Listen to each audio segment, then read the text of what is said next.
You're at a party. Everyone's laughing, nodding, perfectly in sync. And then there's you. You're smiling. You're nodding along. But inside, your brain is somewhere else. Entirely. You're not bored. You're not broken.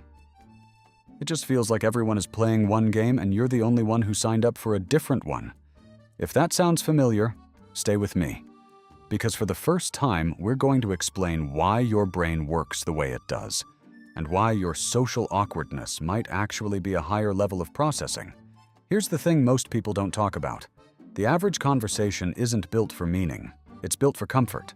People talk about the weather, their weekend, the same safe topics on repeat. Not because they're shallow, but because that kind of talk feels easy. It keeps the peace. It keeps things moving. But some brains don't work that way. Some brains hear "I'm fine" and immediately sense the tension underneath it.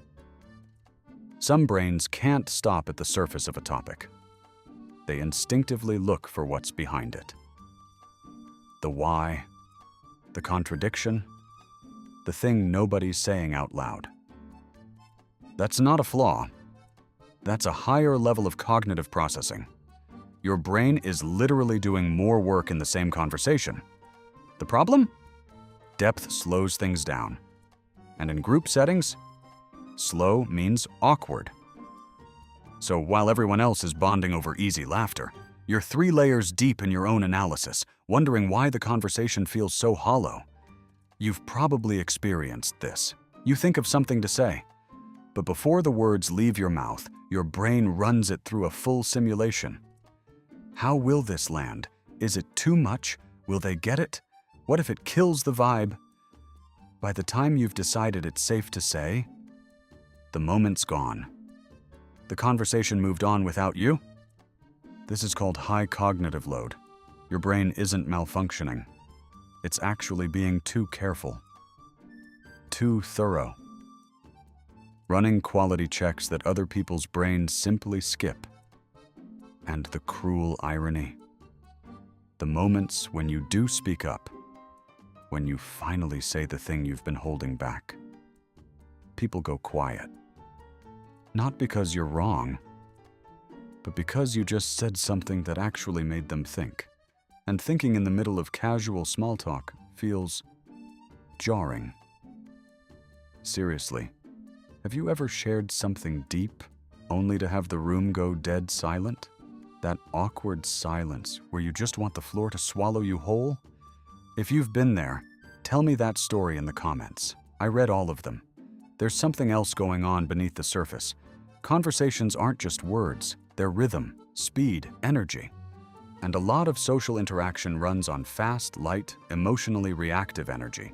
Quick jokes, instant reactions, jumping from topic to topic.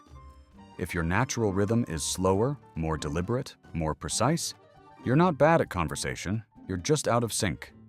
And after a while, your brain starts to notice. It starts logging social situations as exhausting, as effort, as something to endure rather than enjoy. So you start pulling back, staying quieter, watching more than participating. And people read that as aloofness, when really, you're just tired of pretending to be a version of yourself that doesn't exist. This is where it gets serious. When this pattern repeats enough, when you consistently feel out of place in conversations, something subtle shifts in how you see yourself. Psychology calls it self-discrepancy theory. It's the gap between who you genuinely are on the inside and the version of yourself you feel forced to perform on the outside. And that gap, it's exhausting to live in. It makes you second-guess your personality. It makes you wonder if something's wrong with you.